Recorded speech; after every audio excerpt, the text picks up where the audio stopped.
श्री सीताराम चंद्राभ्याम नमः। युद्धकांड 16वां सर्ग। रावण के द्वारा विभीषण का तिरस्कार और विभीषण का भी उसे फटकार कर चल देना। रावण के सिर पर काल मंडरा रहा था, इसलिए उसने सुंदर अर्थ से युक्त और हितकर बात कहने पर भी विभीषण से कठोर वाणी में कहा, भाई, शत्रु और कुपित विषधर सर्प के साथ रहना पड़े तो रह ले, परंतु जो मित्र कहलाकर भी शत्रु की सेवा कर रहा हो उसके साथ कदापि न रहे। राक्षस, संपूर्ण लोकों में सजातीय बंधुओं का जो स्वभाव होता है उसे मैं अच्छी तरह जानता हूँ। जाति वाले सर्वदा अपने अन्य सजातियों की आपत्तियों में ही हर्ष मनाते हैं। निशाचर, जो ज्येष्ठ होने के कारण राज्य पाकर सब में प्रधान हो गया हो, राज्य कार्य को अच्छी तरह चला रहा हो और विद्वान, धर्मशील तथा शूरवीर हो, उसे भी कुटुंबीजन अपमानित करते हैं और अवसर पाकर उसे नीचा दिखाने की भी चेष्टा करते हैं। जाति वाले सदा एक दूसरे पर संकट आने पर हर्ष का अनुभव करते हैं। वे बड़े आतताई होते हैं। मौका पड़ने पर आग लगाने, जहर देने, शस्त्र चलाने, धन हड़पने और क्षेत्र तथा स्त्री का अपहरण करने में भी नहीं हिचकते हैं। अपना मनोभाव छिपाए रहते हैं, अतएव क्रूर और भयंकर होते हैं। पूर्व काल की बात है, पद्म वन में हाथियों ने अपने हृदय के उद्गार प्रकट किए थे, जो अब भी श्लोकों के रूप में गाए और सुने जाते हैं। एक बार कुछ लोगों को हाथ में फंदा लिए आते देख हाथियों ने जो बातें कही थी उन्हें बता रहा हूं, मुझसे सुनो। हमें अग्नि, दूसरे दूसरे शस्त्र तथा पाश भय नहीं दे सकते। हमारे लिए तो अपने स्वार्थी जाति भाई ही भयानक और खतरे की वस्तु हैं। ये ही हमारे पकड़े जाने का उपाय बता देंगे, इसमें संशय नहीं। अतः संपूर्ण भयों की अपेक्षा हमें अपने जाति भाइयों से प्राप्त होने वाला भय ही अधिक कष्टदायक जान पड़ता है। जैसे गौओं में हव्य कव्य की संपत्ति दूध होता है, स्त्रियों में चपलता होती है और ब्राह्मण में तपस्या रहा करती है, उसी प्रकार जाति भाइयों से भय अवश्य प्राप्त होता है। अतः सौम्य, आज जो सारा संसार मेरा सम्मान करता है और मैं जो ऐश्वर्यवान, कुलीन और शत्रुओं के सिर पर स्थित हूँ, यह सब तुम्हें अभीष्ट नहीं है।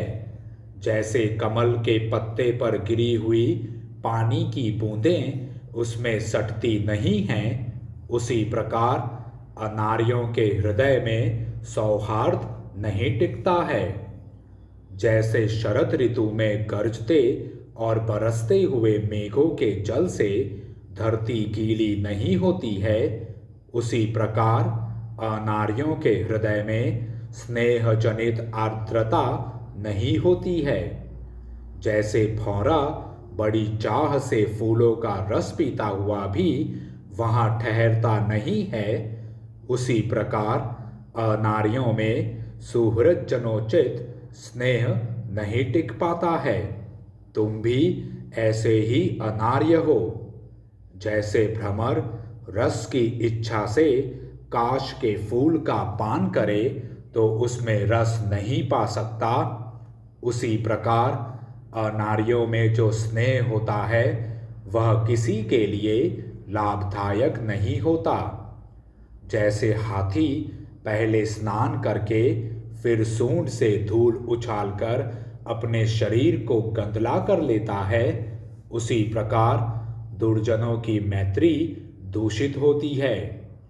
कुल कलंक निशाचर, तुझे धिक्कार है। यदि तेरे सिवा दूसरा कोई ऐसी बातें कहता तो उसे इसी मुहूर्त में अपने प्राणों से हाथ धोना पड़ता। विभीषण न्यायानुकूल बातें कह रहे थे तो भी रावण ने जब उनसे ऐसे कठोर वचन कहे तब वे हाथ में गदा लेकर अन्य 4 राक्षसों के साथ उसी समय उछलकर आकाश में चले गए। उस समय अंतरिक्ष में खड़े हुए तेजस्वी भ्राता विभीषण ने कुपित होकर राक्षस राज रावण से कहा, राजन, तुम्हारी बुद्धि भ्रम में पड़ी हुई है। तुम धर्म के मार्ग पर नहीं हो। यों तो मेरे बड़े भाई होने के कारण तुम पिता के समान आदरणीय हो, इसलिए मुझे जो जो चाहो कह लो, परंतु अग्रज होने पर भी तुम्हारे इस कठोर वचन को कदापि नहीं सह सकता। दशानन, जो अजितेंद्रिय पुरुष काल के वशीभूत हो जाते हैं वे हित की कामना से कहे हुए सुंदर नीति युक्त वचनों को भी नहीं ग्रहण करते हैं। राजन, सदा प्रिय लगने वाली मीठी मीठी बातें कहने वाले लोग तो सुगमता से मिल सकते हैं, परंतु जो सुनने में अप्रिय किंतु परिणाम में हितकर हो ऐसी बात कहने और सुनने वाले दुर्लभ होते हैं।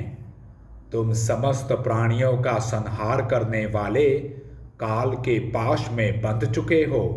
जिसमें आग लग गई हो उस घर की भांति नष्ट हो रहे हो।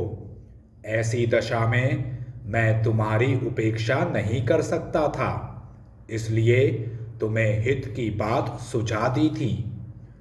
श्री राम के सुवर्ण भूषित बाण प्रज्वलित अग्नि के समान तेजस्वी और तीखे हैं।